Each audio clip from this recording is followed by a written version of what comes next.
Ciao, ti do il benvenuto su InfemMath.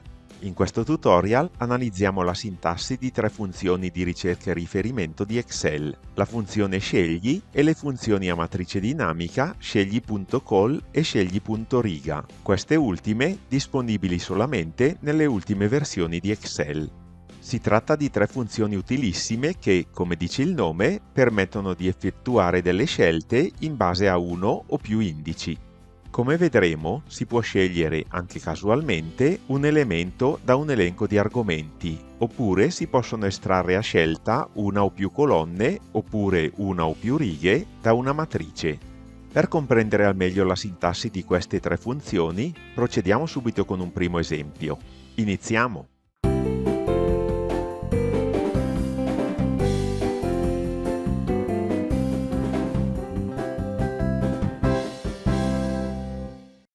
La funzione scegli utilizza un indice, cioè un numero compreso fra 1 e 254, per restituire un valore pescato da un elenco. La sua sintassi è la seguente. Come puoi notare, gli argomenti obbligatori sono due. L'indice, che è un numero intero compreso fra 1 e 254, e un elenco di valori, il primo obbligatorio, gli altri facoltativi. L'elenco di valori può essere contenuto nella formula, come in questo primo esempio. Scegliendo un numero fra 1 e 4, possiamo scegliere una stagione. Analizziamo la formula inserita. Ti consiglio, per quanto riguarda il primo argomento, l'indice, di non scriverlo direttamente nella formula, ma di utilizzare una cella esterna in modo da avere un controllo diretto su tale valore senza dover rientrare nella formula ogni volta. Come puoi notare, l'elenco è stato inserito manualmente nella formula utilizzando come separatore il punto e virgola. Siccome i 4 valori inseriti sono testuali, sono stati inseriti fra virgolette. Non sono invece necessarie le virgolette se tu dovessi inserire dei numeri oppure vero e falso. Se invece tu volessi effettuare una scelta casuale senza utilizzare un indice esterno, potresti usare la funzione casuale.tra. Proviamo. Nel primo argomento scriviamo casuale, scegliamo la funzione casuale.tra e siccome i termini dell'elenco sono 4, inseriamo 1, punto e virgola, 4 e chiudiamo la parentesi tonda. Dando invio e premendo il tasto F9, i nomi delle stagioni cambieranno casualmente e questo avverrà anche cancellando l'indice in questa cella. Vediamo ora un altro esempio. Utilizzando un indice vogliamo estrarre il nome di una regione da un elenco esterno. In questa cella di colore giallo ho dato la possibilità di inserire un indice. In automatico viene inserito il nome di una stagione e la temperatura media registrata in quella stagione. Cancelliamo le formule e inseriamole nuovamente. In cella G5 digitiamo uguale, scegli, premiamo il tasto Tab e come primo argomento selezioniamo la cella gialla. Tenendo ora premuto il tasto Ctrl, selezioniamo uno per uno i nomi delle stagioni. In automatico vengono inseriti i riferimenti alle celle che contengono tali nomi. Chiudiamo la parentesi e premiamo Invio. Quando utilizzi riferimenti esterni, dunque, devi selezionare dapprima la cella contenente l'indice e poi le celle contenenti i valori una alla volta. Non puoi selezionare un intervallo di più celle. Per quanto riguarda il valore della temperatura media, procediamo come in precedenza. Inseriamo la funzione scegli, selezioniamo la cella gialla, premiamo il tasto Ctrl e poi selezioniamo una alla volta le celle contenenti i valori della temperatura media. Chiudiamo la parentesi e premiamo Invio. Come puoi notare, variando l'indice, i dati si aggiornano automaticamente. Passiamo ora ad un altro esempio. La scelta può essere effettuata anche fra intervalli denominati. In questo esempio ho assegnato un nome a ciascun intervallo colorato. Ad esempio, questo intervallo si chiama blu, questo intervallo si chiama rosso e così via. Il mio obiettivo è quello di calcolare la somma dei termini presenti in ciascun intervallo colorato. Ad ogni intervallo corrisponde un indice. 1 è l'indice corrispondente all'intervallo verde, 2 è l'indice corrispondente all'intervallo rosso e così via. Vediamo la formula. Utilizzando la funzione scegli, ho impostato come indice la cella gialla F12, in cui può essere variato manualmente l'indice.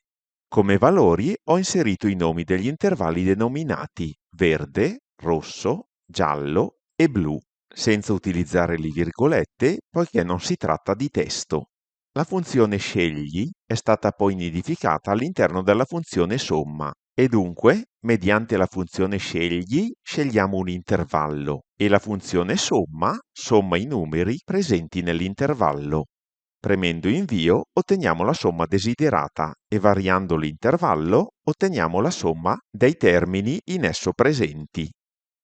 In questo quarto esempio vediamo come si possa utilizzare la funzione scegli per scegliere il tipo di funzione da utilizzare. Vediamo subito la formula. Come indice è stata scelta la cella gialla K12. Come primo valore la somma dell'intervallo colorato che vedi qui. Come secondo valore la media dei valori contenuti nello stesso intervallo, come terzo valore il minimo e come quarto valore il massimo. Premendo invio e inserendo un numero fra 1 e 4, possiamo calcolare quello che ci interessa. Ad esempio, inserendo 2, calcoliamo la media e inserendo 4, il valore massimo. Passiamo ora al quinto e ultimo esempio sulla funzione scegli. Voglio mostrarti una cosa che sanno in pochi. In questo esempio, variando il numero del mese iniziale ed il numero del mese finale, possiamo calcolare immediatamente il fatturato relativo al periodo selezionato. Questo perché la funzione scegli, oltre a restituire il valore presente nelle celle, restituisce implicitamente anche il riferimento a tali celle. Ad esempio, inserendo 3 viene restituito il valore 8.950 euro, ma implicitamente anche il riferimento alla cella B5. Osserva la formula. All'interno della funzione somma è stata nidificata una funzione scegli separata mediante l'operatore due punti da un'altra funzione scegli. La prima funzione scegli restituisce 8.950, ma anche il riferimento alla cella B5. La seconda funzione scegli restituisce 9.759 euro, ma anche il riferimento alla cella B11. Siccome però queste due funzioni sono separate mediante l'operatore due punti, viene individuato l'intervallo B5-B11 e successivamente viene sommato. Per mostrartelo, copio un attimo l'argomento della funzione somma, CTRL-C, invio. Seleziono dunque una cella, digito uguale e incollo la formula appena copiata. Premo invio.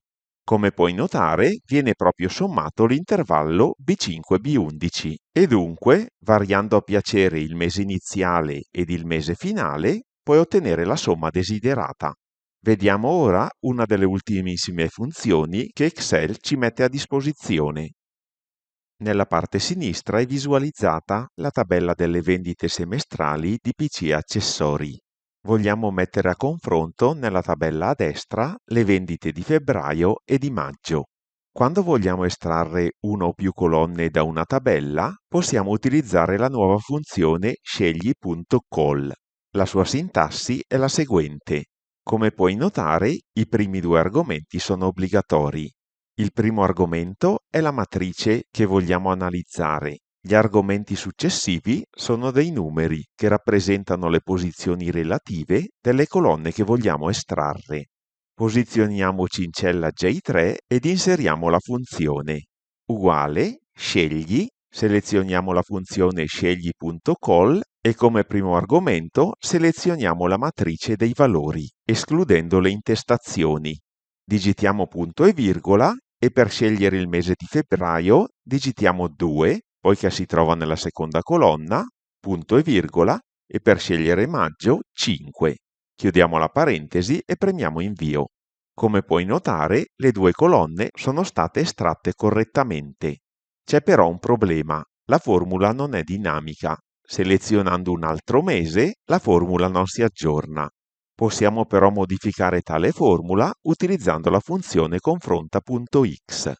Al posto di inserire manualmente i valori 2 e 5, possiamo scrivere confronta, selezionare la funzione confronta.x e come primo argomento, il valore da cercare, selezioniamo le intestazioni della tabella qui a destra.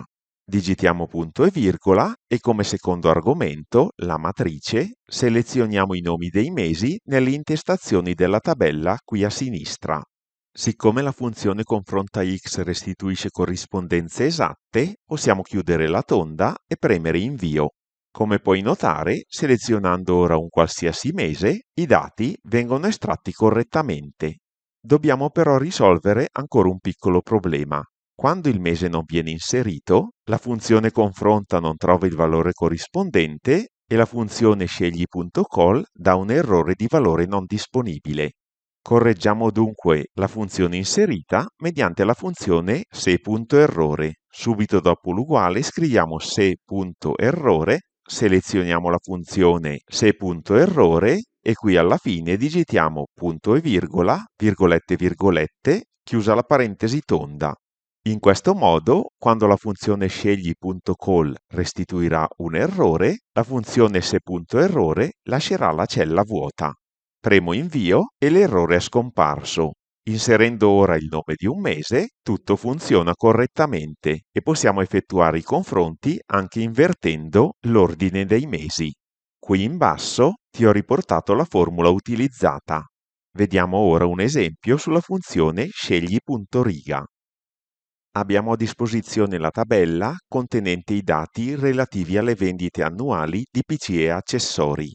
Vogliamo mettere a confronto i dati relativi alle vendite di due prodotti scelti a piacere.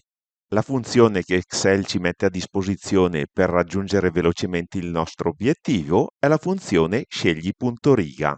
La sua sintassi è la seguente ed è identica a quella della funzione scegli.call. Due argomenti obbligatori e tutti gli altri facoltativi. Il primo argomento è la matrice. Posizioniamoci dunque in cella B17 e digitiamo uguale, scegli, inseriamo la funzione scegli.riga e selezioniamo subito la matrice, che è la tabella delle vendite annuali, escluse le intestazioni. Digitiamo ora punto e virgola e siccome i dati relativi ai laptop si trovano in terza riga, digitiamo 3, punto e virgola e successivamente 9, poiché 9 è il numero della riga relativa ai tappetini. Chiudendo la parentesi e premendo invio, riusciamo ad effettuare il confronto desiderato. Come nell'esempio precedente, però, la formula non è dinamica, poiché scegliendo ad esempio custodie, i dati non variano. Correggiamo dunque di nuovo la funzione mediante la funzione confronta.x e al posto delle righe 3 e 9 inserite manualmente, inseriamo la funzione confronta.x. Come primo argomento selezioniamo i dati da cercare, digitiamo punto e virgola e come secondo argomento selezioniamo i nomi di tutti i prodotti presenti in tabella. Siccome la funzione confronta.x ricerca corrispondenze esatte, possiamo chiudere la parentesi e premere invio. Come puoi notare, i dati ora sono corretti e cambiando anche il nome dei prodotti, otteniamo un confronto immediato. C'è però ancora un piccolo problema da risolvere. Cancellando un dato, abbiamo un messaggio d'errore che possiamo correggere come in precedenza con la funzione se.errore. Ci posizioniamo subito dopo l'uguale e digitiamo se.errore, selezioniamo la funzione se.errore e qui alla fine, come secondo argomento della funzione se.errore, digitiamo punto e virgola, virgolette virgolette, chiusa la parentesi tonda. Premiamo invio e l'errore scompare. Ora, selezionando due prodotti qualsiasi, il confronto viene effettuato senza alcun intoppo. Per oggi è tutto. Io ti ringrazio per aver seguito il video fino alla fine, ti invito a lasciare un like se ti è piaciuto, a commentare e a condividerlo con gli amici e naturalmente a farmi domande se qualcosa non ti è chiaro. Se non l'hai già fatto, ti invito a considerare l'opportunità di iscriverti al canale in modo da rimanere sempre aggiornato sulle mie nuove pubblicazioni. Ti aspetto nel prossimo video. Ciao!